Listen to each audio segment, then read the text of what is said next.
In Proverbs chapter 17, verse 1, it says, "Better is a dry morsel of food served with quietness and peace than a house full of feasting and with strife and contention." This is one of the scriptures I love dearly because it just, like you says, shows you what the priority is. Yeah. There should be love. There should be peace in the home. I'm glad Eugene is here this morning because, Eugene, unfortunately for you men, in the kind of society that we live in today, there's so much pressure on you, not only to meet the needs of your families, that's the nuclear, you're also receiving external pressure as well from extended family members and all that. I don't know how you do it, man, but I think that you do so well. And I'm one person who likes to really acknowledge the strength of men in this country. Our society just puts so much pressure on you. You can imagine a young guy has just finished the university, he's doing his national service, and already there are calls, oh, Fasika Brafie, bring money home and all that. Eugene, tell us what you need in these times. Yes, we know, especially for women, we are more wired emotionally, so we want the hugs, we want the intimacy, but tell us what you need as men in these times so that we can offer the support. Thank you once again. Thank you. It's very interesting, and I was enjoying the conversation up until this minute. To be honest, I actually thought I was here sharing a few tips on finances, but I'm actually learning quite a lot from the panelists here. Helpful to me. I'm a father as well, and I'm a business leader, and it's not an easy time, to be honest. Two things I'd like to share is, one, do not try to control the past. We are living in changing times and things are changing every other day. A lot of the struggles for men, our minds are pretty much wired to fixate on something until we solve it. And so it's very difficult for a man to start thinking about the fact that, hey, I have some money locked up in this particular investment and I'm not going to get it back. I'm not sure what's going to happen to it. It was my sure banker. I was going to use it for this and that. And now everything is in some sort of up in the air. And we fix our minds on that, and it makes it difficult for us to look at anything else. And when the women bring other things, we consider those to be very trivial. Woman, this is not the time. I mean, I have a 50,000 investment that is going down the drain, and you're here talking about visiting your parents and going to this and going to that. And so my advice is, times are changing. Don't try to hold on to the past, but be active in defining the future, because the future is coming at you. Don't try to control what you can't control. You may have a lot of control on things, and you are struggling with the fact that I can't control this anymore. Well, look at what you can control and how you can actually use that to solve your problem. What am I saying? We are living in times of risk. It may be very prudent to find insurance that you can afford to solve your risk problems, right? There are risks that could hit you. Ecclesiastes says that money answers all things. All these nice things that we're talking about, I see it like there's an engine to a ship, and if the engine is not working, we can't have cooling, we can't have movement, we can't have nothing.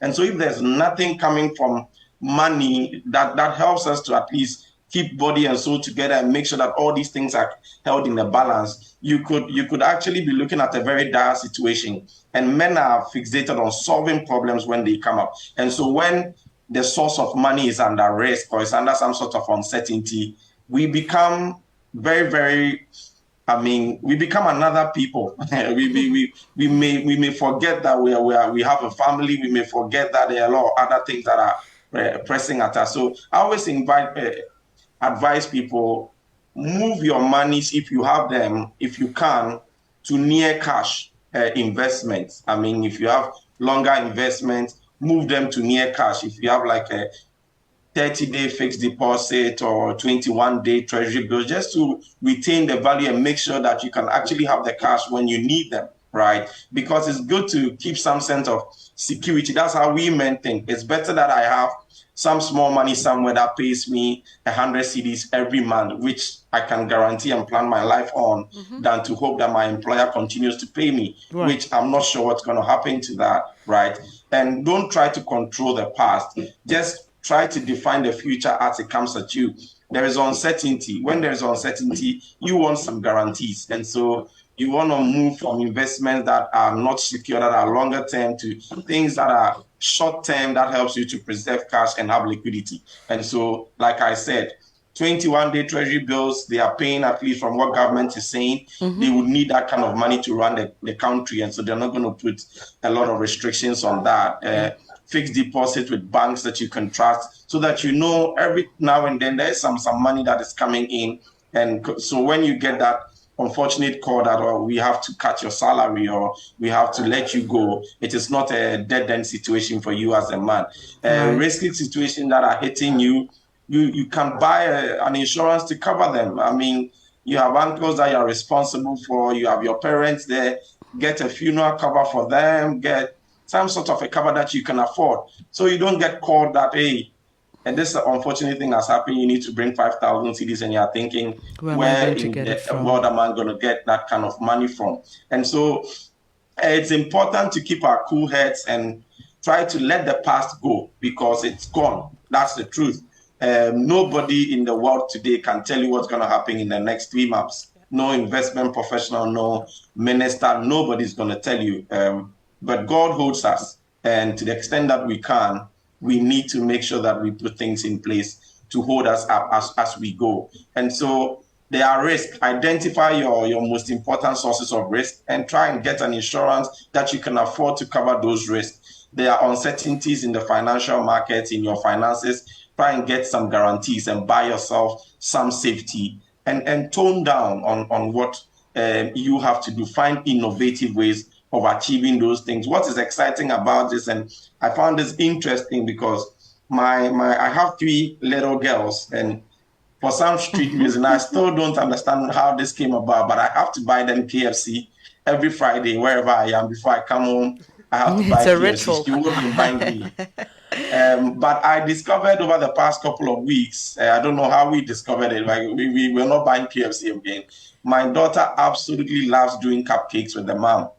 When my wife said, hey, let's go and get some things and do cupcakes, she was more excited than KFC that I brought. And so, I mean, going to buy ingredients for cupcakes is like 35 cedis against a KFC that I spend about 120 cedis every week on. And that's a blessing for me.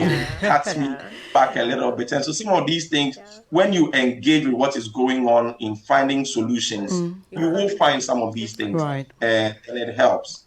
Thank you so much, Eugene. It's now time to open the phone line.